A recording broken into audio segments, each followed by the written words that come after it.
And here in Hampton Roads, we might be looking at weather that best describes southern Louisiana.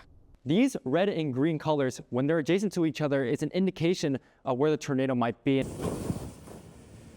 As we get later into the day, the snow usually becomes softer. We get those water levels to bounce up and down below and above the freezing level, going through a refreezing and melting cycle.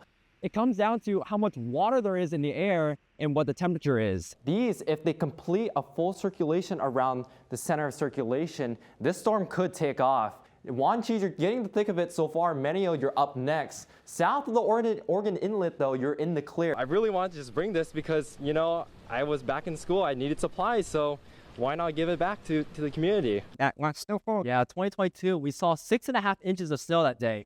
Our current top snowfall for the season, only 4.3 inches. But new strategies have started to rise, even here in the middle of Pennsylvania at Tussey Mountain, to combat the curveballs climate change has started to throw at snowmaking. Because of the southerly wind that we're having, rip current risk is going to be high throughout much of the region. Due to some of that warming activity we see in February's climatology as well. Yeah, February is a month where we start to really ramp up our highs and lows. And then the warm air tries to push in ahead of that low pressure system and that warm front.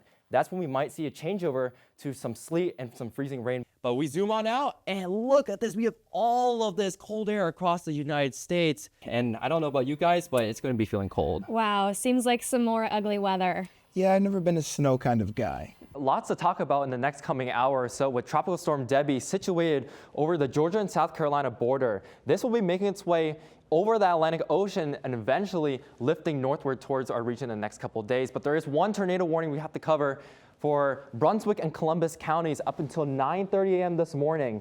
This Holden Beach, you're in the clear, but Charlotte, you're not in the clear just yet. Areas northwest of there, you'll have to watch out for a potential tornado in that region. Here around Hatteras Island, we are watching one cell that could pick up a quick tornado, that could spin up a quick tornado or so. This will be moving northward eventually with time, but nothing so far, just a lot of heavy rain for much of the region. In the greater Hampton Roads region, though, not seeing a ton of activity with mostly partly cloudy skies, but that will be changing as we head through the next couple of hours, with rain chances increasing as we head through the afternoon associated with those rain bands with Debbie.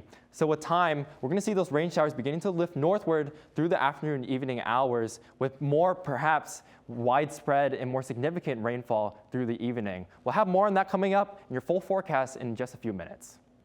Welcome back to our newscast here. Here we are at 5 o'clock in the afternoon, and I wear the purple tie, Brendan, when you say there's rain in the forecast. How much rain are we going to see tonight? Because we need every drop. Well, tonight is not going to be the best rain chances, but we could see a little bit more into the weekend. Right now, we're not seeing a ton of weather outside right now, just a few fair weather cumulus clouds that might try to produce a little bit of precipitation. But boy, it does feel really hot outside. Notice here in Virginia Beach, 106-degree heat index. So, and it feels like 100 across much of the board. Heat index is going to be elevated throughout much of tonight and through tomorrow. Beginning by 11 a.m. tomorrow, we're going to see heat indices over 100 degrees and could top out over 110 degrees in the afternoon. So tomorrow's not going to be the day for any sort of outdoor activities or outdoor projects. Maybe save it for next week where the weather could be a little bit cooler. Now, all thanks to this high pressure system to the east, it's all feeding all of this southerly flow, allowing for the heat and humidity to really build throughout much of the region. So this heat's not going to be going away anytime soon. In fact, tomorrow's probably going to be the hottest day. But by Sunday, we could see a little bit drop in the heat index, and that's because of a cold front that will be moving its way and edging a little bit closer to the Hampton Roads region. So we'll be watching that for some rain chances heading into the weekend. Now let's time out the rain. Through this evening, we're not going to see much rain. In fact, the only shower that may be produced could be from an outflow boundary, which is a little bit of cooler air associated with the ocean. But otherwise, we're going to see mostly clear conditions. Tomorrow, we could see a little bit more activity because of that front nearing the coast. We see more widespread showers throughout much of the region through 4:30 tomorrow. Through the evening, we could see a few lingering clouds, a few lingering showers, but it's not going to be too widespread as they'll eventually fall apart overnight.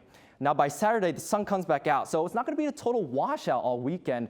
But by the afternoon, because of that front, the showers are going to try to repop across much of the region and into the evening hours. So let's definitely watch out for any sort of rain chances, and we definitely need that rain since it's been so dry recently. Through Sunday, the theme continues with sun in the morning hours and through the afternoon, but then those showers will try to redevelop heading into the afternoon hours.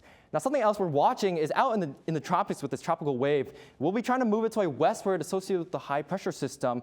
And once it makes it to Florida, it's going to have a little bit of difficulty trying to pick its direction. It could go closer to the North Carolina coast, or it could go into the Gulf. We'll just have to see with time. But otherwise, we're not really going to have to watch for it in the moment, because right now it's pretty far off away from the United States, just a cluster of thunderstorms out near Puerto Rico. In the near term, though, lots of rain chances through the weekend, but cooler temperatures are in sight through the next work week.